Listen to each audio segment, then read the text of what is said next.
This is the FrizzClips seed, a specific seed generated by converting my username into a set of integers at world creation. Plenty of speedrunners have done this challenge with their own usernames before, but I decided it was about time I saw what my personal seed looked like. I wanted to go into this blind first and then scout it out later to optimize my route, and here's how it went down. I guess let's start off by looking for spikes. There is a spike over here. Is it a BT? No way it's a BT. Oh my goodness, the seed is actually crazy. Please.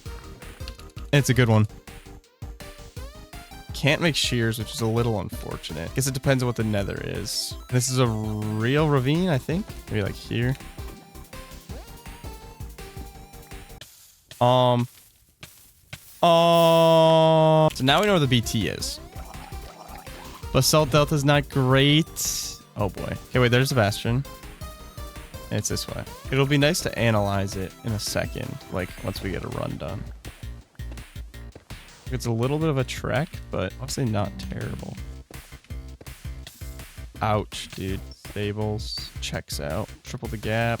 I actually don't know if it's a good gap or not. It's not. Okay. Darn. We're learning more about it each time. Okay. Shoot, dude. That's not good. 9 pearls and 18 obby. We're up to 16 pearls. Oh, this way. Hopefully in future runs we have better RNG. Boom. Fort. Ah!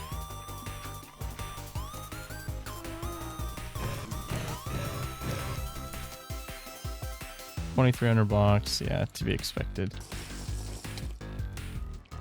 Oh my goodness. Okay, so we're going to negative 1106. This is a bastion. Holy nuts. I'm so far out. And it's wrong. Oh my goodness, I'm cooked. It's only $200. Oh, it's I'm such an idiot. It's literally right there. I can see it. It's the portal room. It's 103. Okay.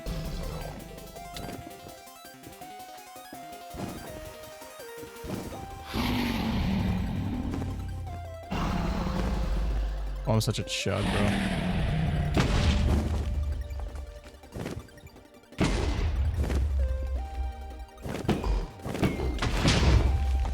Terrible double bed.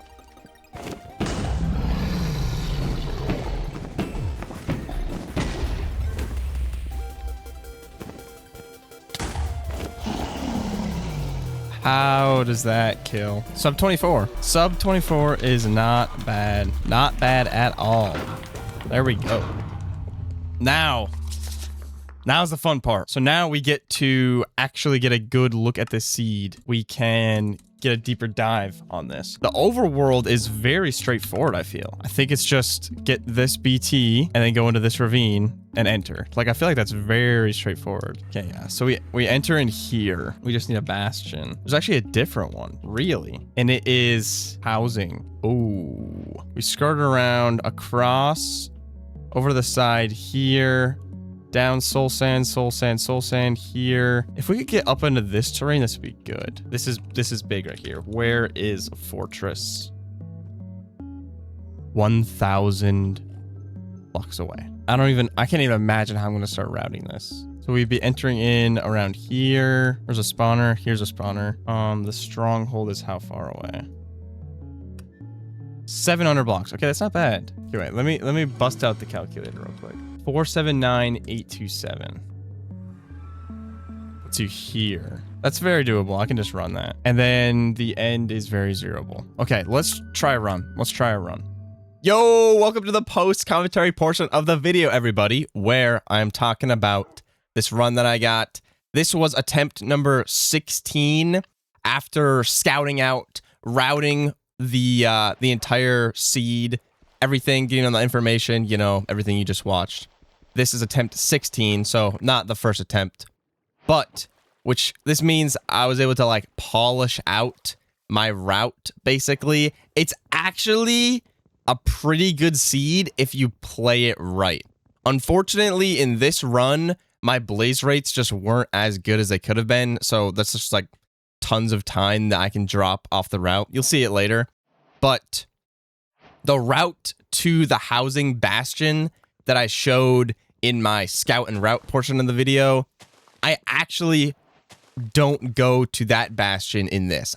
Halfway through doing runs, I found a new housing bastion that's a little bit closer to the same fort, and I end up going to this housing instead.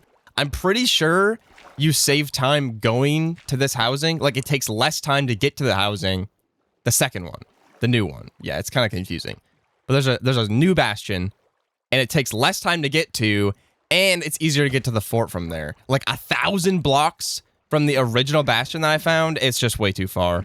Like, there were a couple times where I was running the route, and I would finish the bastion and start going to the fort, and I'm just going for, like, a full 2 minutes, and I'm like, surely I should be there yet, or should be there already, and I'm just not, and I'm like, okay, I must have taken a wrong turn.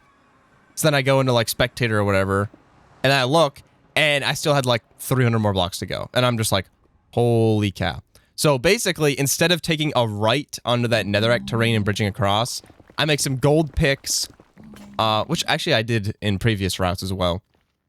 But I make the gold picks so I can get some netherrack, and we take a left over onto this terrain.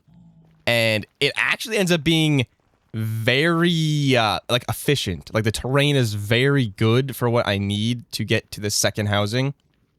Housing is obviously very nice for a challenge like this, since obviously you get the speed, the consistency, but also there's the backup gold blocks. Trades end up being RNG based, but there are chests, and I was able to find a really good obsidian chest in this housing bastion. So just in case I didn't get all of the obsidian trades I needed from the piglins, that chest would come into clutch. And you don't need to get 20 obsidian because I only need 10, because I know where the stronghold is. And I know where the portal room is inside of the stronghold. So it ends up being perfect, works out beautifully. Yeah, housing here ends up being very consistent. The path to the fort is also very nice. Like, it ends up being really decent. This is kind of like a long trek, but it ends up saving a lot of time in the long run because it's closer to the fort rather than the other bastion, which is in the opposite direction. And then I have to go like 1,000 blocks almost diagonally, not backwards, but it's out of the way, the first bastion. This bastion is definitely way closer. Here we get a gold helmet and a gold block in this chest. Oh, and we messed up our craft a little bit. That's fine. It's a little bit cleaner in past runs. But since we have the gold axe, we can just absolutely shred these chests. Get the piglin mad. We're probably going to mine the 2 blocks. Let the pigs down. Boom, boom. Beautiful. Okay, sweet. Punch that pig just cuz to anger the rest of them. Also, having the gold pick is great for the housing route because we can absolutely shred through this blackstone. Like it's so good, bro. So good. Yeah, plenty of speedrunners have done this, you know, speedrun your username challenge before, and I've wanted to do it.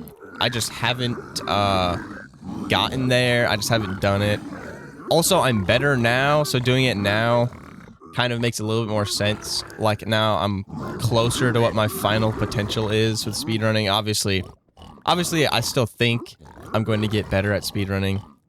But when it comes to doing a challenge like this, I would rather be at my current skill level than, like, I don't know, a year ago.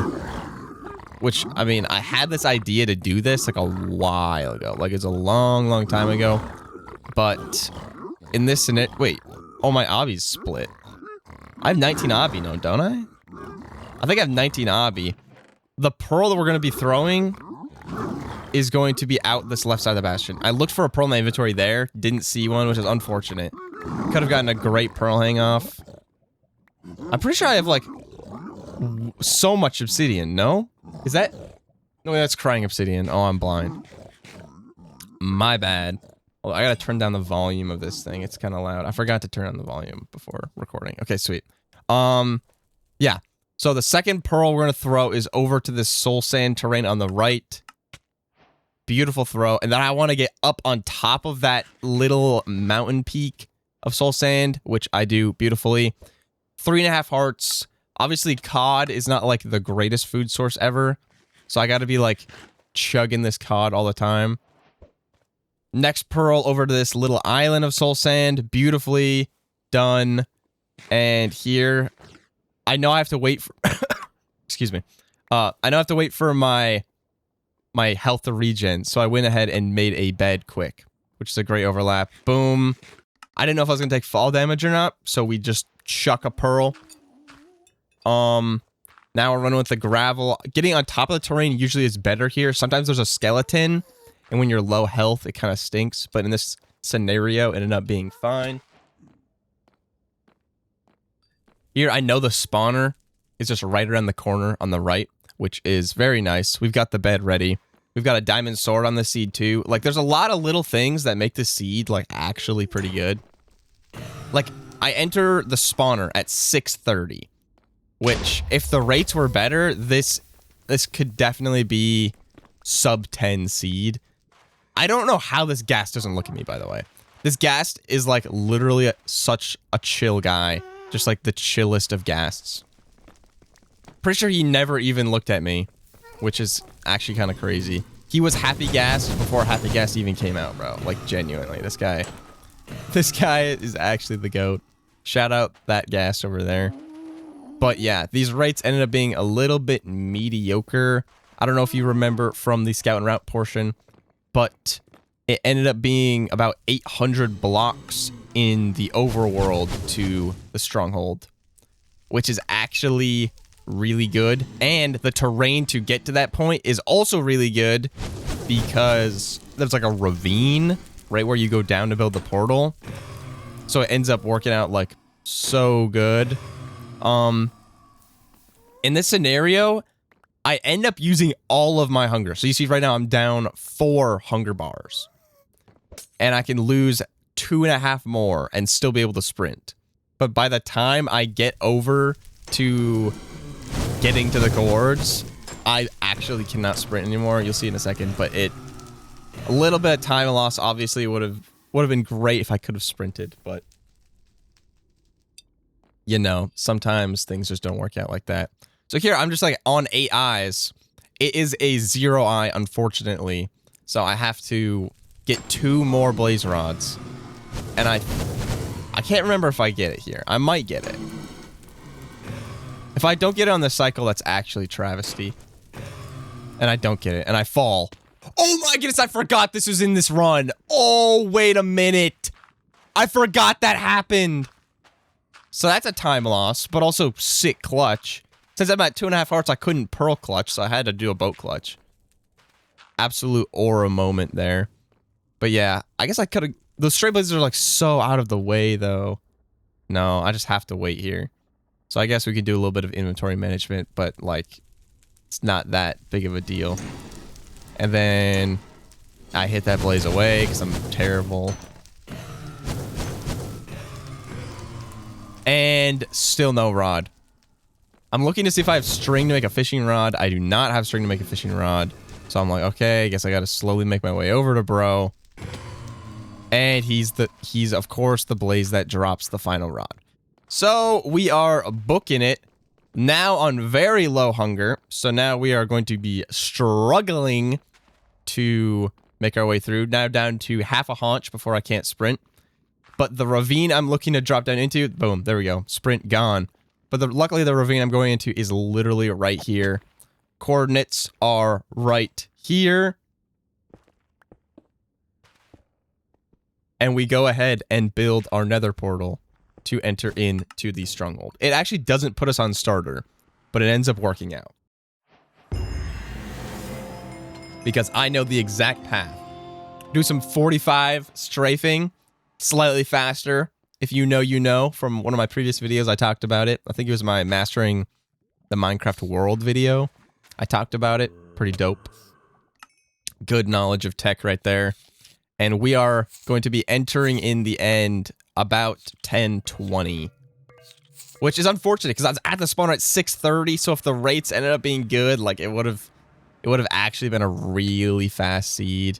Normally, it is front tower 103, but this run, it decided to go fly to the 1 in 8 middle tower, so we have to bridge out and get a 1 in 8. Luckily, I have plenty of bricks on this seed, which is beautiful. Mess up the Anchor a little bit. First bed off in time. Good. Second bed. Good bed. Double bed. Beautiful damage. And to finish it off, we go ahead and hit another double bed, but it dies in the first one. And boom. So dragon is dead just before the 11-minute mark, which means we're going to end this time with about an 11:12 final time. This route can definitely be more optimized. Bang, baby! There's my reaction. And yeah, I feel like this is sub 10 potential for sure. All right. See you, everybody. Bye-bye.